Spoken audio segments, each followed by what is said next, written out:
So కలియుగంలో మనకు stress రావడానికి ప్రధానమైనటువంటి కారణం కాంపిటీషన్ యుగంలో ఉన్నాం. సమాజంలో కాంపిటీషన్.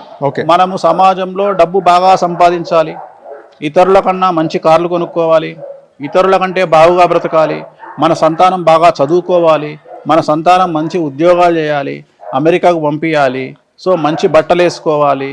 ఇవన్నీ కూడా ఇతరులతో పోల్చుకోవడం అనేటువంటిది ప్రస్తుత దేశకాలమాన పరిస్థితులలో మనం చూస్తూ ఉన్నాం. మరీ ఎక్కువగా తెలుగు రాష్ట్రాలలో వీటి యొక్క తీవ్రత చాలా ఎక్కువగా ఉంది.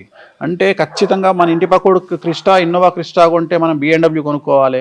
సో వాడు BMW కొన్నాడు అంటే మనం ఇంకొక 10 లక్షలు ఎక్కువ కారు కొనుక్కోవాలి. వాడు డబుల్ ఫ్లోర్ వేస్తే మనం ట్రిపుల్ ఫ్లోర్ వేయాలి, లేకపోతే విల్లా కట్టాలి.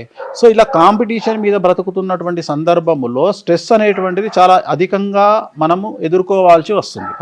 ఈ స్ట్రెస్ను ఎదుర్కొనే సందర్భంలో మనిషికి మనిషి తోడు లేనటువంటి పరిస్థితి తెలుగు రాష్ట్రాలలో ఉన్నది. ప్రస్తుతం ఎందుకు కారణం అంటే మనకు ఇంతకు ముందు మానసికంగా సాంత్వన చేకూర్చడానికి అన్ననో తమ్ముడో అక్కనో చెల్లో తల్లో తండ్రో మాట్లాడేటువంటి పరిస్థితి. ఇవాళ హాల్లో నలుగురు కూర్చుంటే నలుగురు చేతుల్లోనో సెల్ ఫోన్ ఉంటుంది, కానీ ఎవరు కూడా బాగున్నావా అని అడగడానికి అవకాశం లేదు.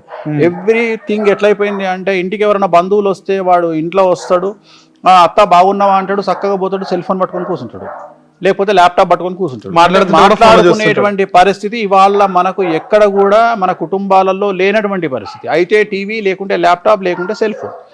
సో అప్పుడు మనకు సాంత్వన చేకూర్చడం అంటే ఉదాహరణ, ఇప్పుడు నా దగ్గరికి ఒక క్లయింట్ వచ్చి కూర్చుంటే నేను అతనికి ధైర్యం చెప్తా, లేదు నాయన నువ్వు 4 నెలల తర్వాత బాగుపడతావు, నువ్వు అది నువ్వు ఇది అని నేను ఏదో చెప్పి అతను కౌన్సిలింగ్ ఇచ్చి పంపించి ధైర్యంగా అతను బ్రతకడానికి నా శాయశక్తులా ప్రయత్నం చేసి చాలా మందిని బయటికి పంపిస్తా. ఇప్పుడు ఉదాహరణ, చాలా మంది ఏమనుకుంటారంటే కాంట్రవర్సీ పర్సన్గా వేణుస్వామి తెలుసు, కానీ వేణుస్వామి ప్రతిరోజు సుమారు 10 మందికి కౌన్సిలింగ్ ఇస్తాడు. 10 మందికి కౌన్సిలింగ్ ఇస్తాడు. ఇప్పుడు ఎగ్జాంపుల్ చెప్తా, ఇప్పుడు నువ్వు నాతో మాట్లాడుతున్న సందర్భంలో నీకు అర్ధగంట గ్యాప్ ఇచ్చి నేను అక్కడ కూర్చోబెట్టి ఒక 2 కౌన్సిలింగ్ ఇచ్చి వచ్చిన. వాళ్ళు చాలా పెద్ద సమస్యలలో నా ఇంటర్వ్యూ మధ్యలో వస్తే కూడా నేను నీ ఇంటర్వ్యూ ఆపి నిన్ను అడుక్కొని 10 నిమిషాలు నాయన వెయిట్ చేయని అక్కడ కూర్చొని వాళ్ళ కౌన్సిలింగ్ ఇచ్చి వచ్చిన.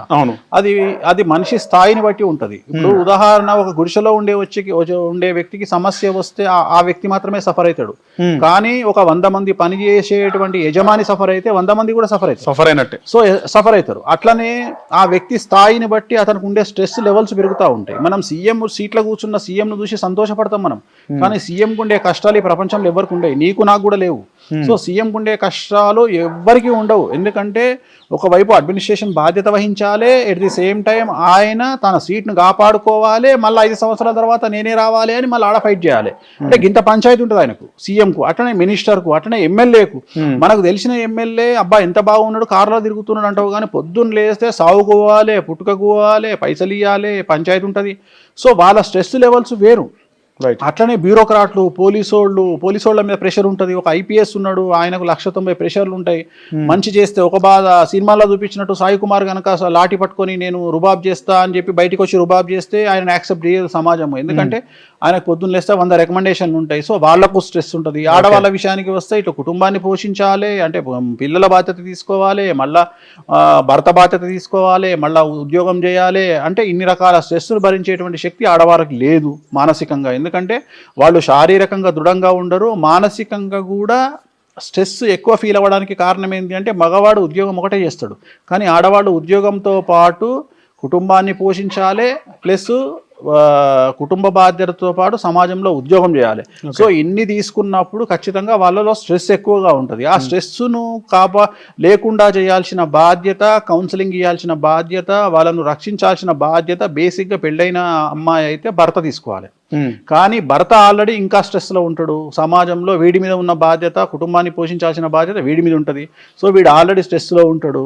సో ఆల్రెడీ పెళ్లి చేసుకొని బయటకు వచ్చింది కాబట్టి ఎవరు బతుకుతారు? భార్య, భర్త, పిల్లలు. సో పిల్లల్ని కాపాడుకోవాల్సిన బాధ్యత ఎవరిది? యజమానిది. అంటే ఇంటి యజమానిది, అంటే భర్తది. అంటే ఇటు తండ్రిగా పిల్లల్ని కాపాడాలి, భర్తగా భార్యని కాపాడాలి. ఇవన్నీ చేయాల్సిన బాధ్యత ఎవరి మీద ఉంది అంటే భర్త మీద ఉంది. వాళ్ళు సక్సెస్గా లేనప్పుడు, వాళ్ళ స్ట్రెస్ను హ్యాండిల్ చేయలేనప్పుడు వచ్చే సమస్యలు ఇవన్నీ. సో అందుకని ఏం చేస్తున్నామంటే, ఒక భర్త భార్యను చూసుకోవాలి, తమ్ముని చూసుకోవాలి, చెల్లెని చూసుకోవాలి, బిడ్డలను చూసుకోవాలి, కొడుకులను చూసుకోవాలి, తల్లిదండ్రులను చూసుకోవాలి. ఇవన్నీ చేయాలి అంటే ఆ కొడుకుకు స్ట్రెస్ను హ్యాండిల్ చేయగలిగిన శక్తి ఉండాలి. స్ట్రెస్ను హ్యాండిల్ చేయగలిగిన శక్తి ఉండాలి అంటే దైవికంగా నీకు శక్తి తోడు ఉండాలి. ఉదాహరణ ఒక వెంకటేశ్వర స్వామి, ఒక కాళికామాతనో, ఒక ఆంజనేయ స్వామి, దుర్గామాతనో, ఒక గణపతో ఎవరినో ఒకళ్ళను నమ్ముకొని ఒక వెంకటేశ్వర స్వామి నన్ను కాపాడుతాడు అని. ఇప్పుడు ఉదాహరణ నేనున్నా, నాకు ఎన్ని సమస్యలు వచ్చినా నేను మనుషులను నమ్ముకోను. నేను ఏమంటా అంటే నన్ను వెంకటేశ్వర స్వామి కాపాడుకుంటాడు, నన్ను పుట్టించింది ఆయన్నే, ఈ కలియుగ దేవుడు నన్ను ఆయన్నే కాపాడుకుంటాడు అని నేను బాధపడ్డా ఎదురుగా ఫోటోకి ఎదురుగా కూర్చొని ఆయనతోనే మాట్లాడుకుంటా, నేను సంతోషపడ్డా ఆయనకే చెప్పుకుంటా. సో నాకంటూ కౌన్సిలింగ్ ఇవ్వడానికి వెంకటేశ్వర స్వామి ఉన్నాడు. సో ఇలా ఎంతమంది ఈ మార్గాన్ని ఎంచుకుంటారు? సో ఇలా మార్గాన్ని ఎంచుకోనప్పుడు, మేము ఒంటరి వాళ్ళము అని ఫీల్ అయినప్పుడు వాళ్ళు డిప్రెషన్లోనికి లోనయ్యే అవకాశం ఉంది, వాళ్ళు సూసైడ్ చేసుకునే అవకాశం ఉంది. రెండవది ఏంటంటే ఎప్పుడైనా కానీ సమస్య అనేది తాత్కాలికమైనది. అంటే ఇవాళ రాత్రి రేపు పగలు ఎట్లొస్తుందో ఇవాళ సమస్య గంట గంటకు తీవ్రత తగ్గుతుంటుంది. నువ్వే అన్నావు, ఏమన్నావు అంటే 5 గంటలకు ఉన్న టెన్షన్ 7 గంటలకు ఉండదు. రైట్. ఎందుకంటే ఇంటెన్సిటీ అనేది తగ్గుతుంది. ఒక వ్యక్తి జైలుకు పోయినప్పుడు, ఇప్పుడు ఉదాహరణ ఒక వ్యక్తి మన ఇంట్లోనే ఒక వ్యక్తి చనిపోయినప్పుడు డెడ్ బాడీ మన ఇంటి ముందు ఉన్నప్పుడు ఉండే తీవ్రత దహనం చేసి ఇంటికి వచ్చిన 10 నిమిషాలకు 90% తగ్గిపోతుంది. తర్వాత ఎవరు వాళ్ళు కాఫీలు తాగుతారా, టీలు తాగుతారా అనే డిస్కషన్ స్టార్ట్ అవుతుంది. అంటే డెడ్ బాడీ వెళ్ళిపోయిన తర్వాత ఉండే తీవ్రత ఉండదు. అట్లనే మన జీవితాల్లో వచ్చే సమస్యలు కూడా క్షణికమైనవి, తాత్కాలికమైనవి. సో ప్రతిదానికి ఒక సొల్యూషన్ ఉంటుంది. కానీ అన్నిటికంటే ముఖ్యము ఇప్పుడు ప్రస్తుతం ఎవరు ఫెయిల్యూర్ అవుతున్నారు, ఎవరు సఫర్ అవుతున్నారు అంటే ఎవరైతే పక్కవాడు మన గురించి ఏమనుకుంటాడో అని ఆలోచిస్తున్నారో వాళ్ళు మాత్రమే జీవితంలో సఫర్ అవుతారు. సో తెగిడ్చినోనికి తెడ్డేలింగం అని ఒక సామెత.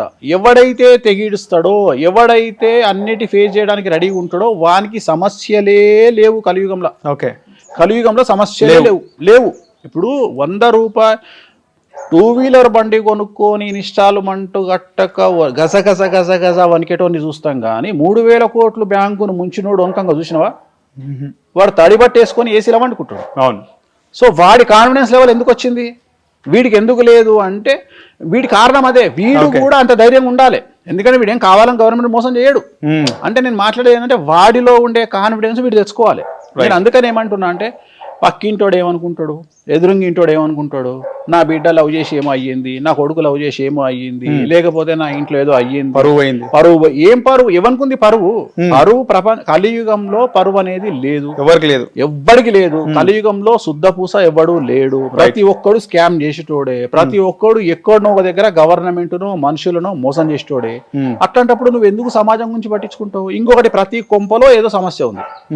నీ ఇంట్లో బిడ్డ సమస్య, అవతల ఇంట్లో కొడుకు సమస్య, ఇంకో అవతల ఇంట్లో డ్రగ్స్ సమస్య, ఇంకో అవతల ఇంట్లో పెంట సమస్య, రకరకాల సమస్య. మొత్తం మీద సమస్య లేని ఇల్లు భారతదేశంలో కలియుగంలో లేదు.